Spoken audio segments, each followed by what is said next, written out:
Okay, so good morning po sa inyong lahat. Sorry hindi ako nakapag-upload kahapon dahil after ng live ko nagkaroon ng technical issues sa internet dito sa labasan namin. Kaya i-upload ko ngayon yung first Friday ninyo at gagamitin ko yung tarot para malaman natin kung ano yung yesterday and today na mga readings natin.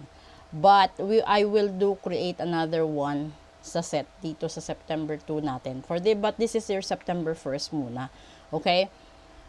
First card sa September 1st is yung Humpback Whale. Ito talaga maraming mensahe. And then the second one is Vibrancy, your peacock.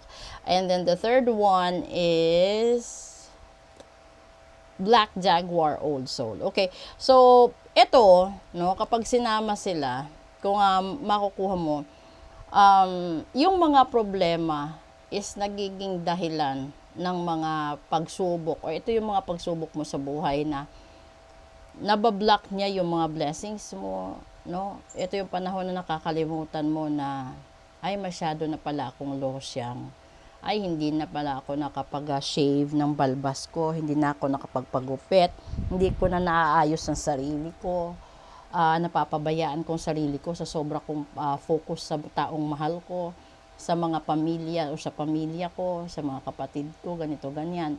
Tapos yung iba, old soul, ito yung panahon na nakalimutan nyo na kailangan yung ayusin ang sarili ninyo. Kung may mga barang kulam at sumpa kayo kahapon sa first Friday, ayusin nyo agad-agad para hindi na kayo hampasin pa ng maraming problema at mga pagsubok sa buhay na magiging dahilan ng mawala itong kinang ninyo sa sarili. Yun. So kasi alam niyo yung buhay natin, kung pagbibigyan mo, no, maraming tao na gusto kang siraan, hindi dahil sa mayaman ka. Minsan sinisiraan ka dahil sa mapagbigay ka, mabait ka. Sinisiraan ka dahil sa matalino ka, masipag ka, no.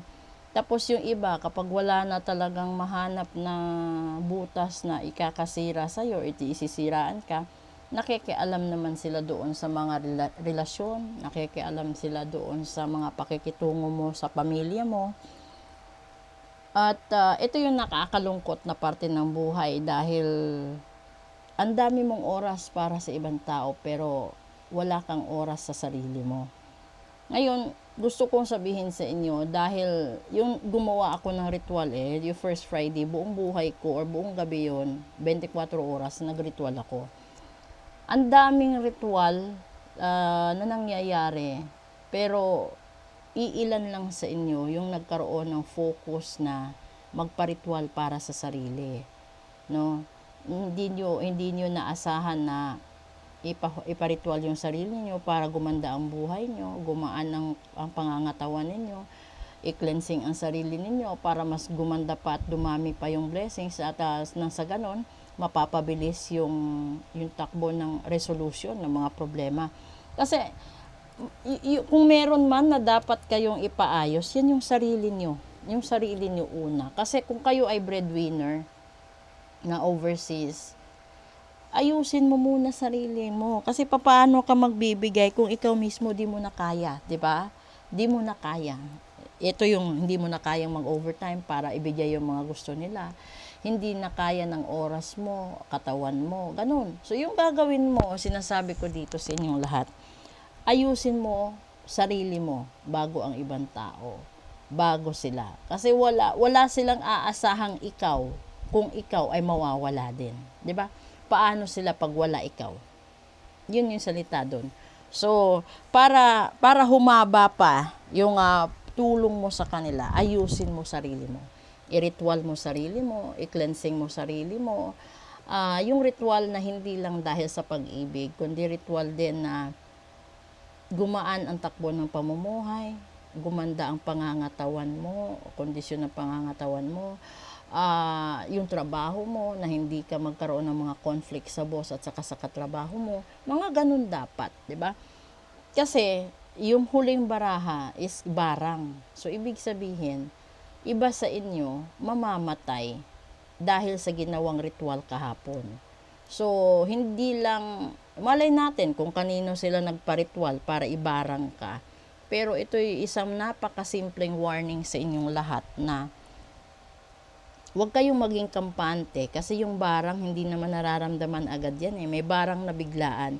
Alam mo yung barang na buo ang bayad, bagsak ka nun. Bigla kang matutumba na hindi mo alam na mamamatay ka.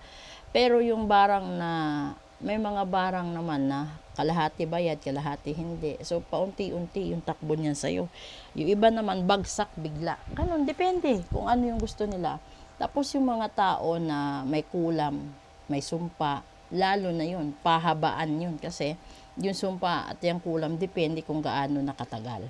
So, sa inyong lahat, huwag kayong manghinayang sa gagamitin ninyo para sa ritual. Manghinayang kayo kapag kayo mismo ang nawala. Kasi mas mahal pa ang buhay ninyo kesa ritual.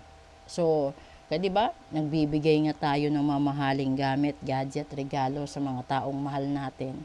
Bakit hindi natin bigyan ang sarili natin ng buo na dasal para maging gabay natin ito sa buhay na hindi na tayo hindi ibig sabihin na hindi ka magkakaroon ng problema, pero kahit magkaroon ka man ng ilang problema, gagaan ng bigla. Ganun yung taong may ritual. Yung taong nagpa-ritual, ganun yun. Yung magkakaroon siya ng problema, pero hindi na siya pupunta pa doon sa downside niya. Bigla yan babaliktad. So, kung yung taong walang ritual, yung taong hindi naniniwala, yung taong mahilig manghinayang sa binayad niya, matagal yun babaliktad. Kaya ka nakakulob palagi dahil ang dami mong duda na sana hindi ko na lang pinaritual, binili ko na lang ng ganito. Sana hindi na ako nagparitual, hindi naman agad-agad natupad. Pinapaalala ko yung ritual kasi, hindi siya magic. It's a process, depende sa nagpagawa kung gaano kalakas ang tiwala mo. At gaano ka ka-dedicated na mangyayari lahat yan sa buhay mo. Ganun. So, kapag sinabi, halimbawa, nagpa-reading ka, lumabas sa reading na may taong gusto kang mawala sa mundo, may taong nagwi-wish na mawalan ka ng trabaho, may taong nagwi-wish na magkasakit ka, may taong nagwi-wish na kung ano-ano. No? Kung wala kang protection sa sarili mo, mahihirapan ka. Ito yung vibrancy. Madaling matabunan ng kadiliman yung vibrancy mo dahil sa dami ng problema mo. So, sa dami ng pagsubok, hindi mo alam kung lilipad ka o bababa ka pa sa kailaliman ng karagatan or sa pinakadulo ng problema mo sa lalim at sa dami nito. So, sana maalala ninyo kung ano yung mangyayari kapag halimbawa wala na, 'di ba? Yung bang mangyayari na ganyan na lang lagi, ganito na lang ba lagi, no? Ang hirap ng buhay. 'Di ba? Ganun kalimitan eh. Ngayon pasukan na, gastos dito, gastos doon, baon dito, baon doon.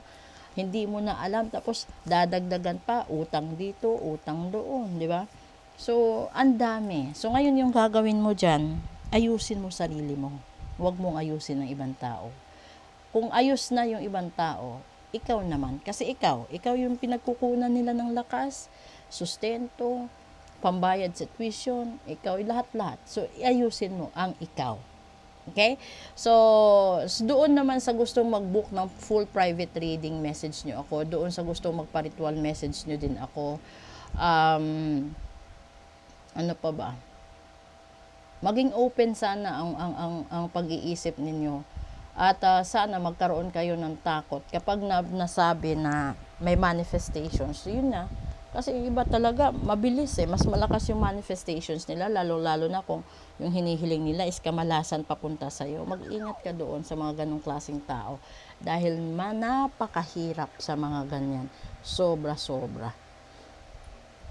At doble ingat nga pala kasi may 3 linggo pa tayo bago matapos ang ghost month.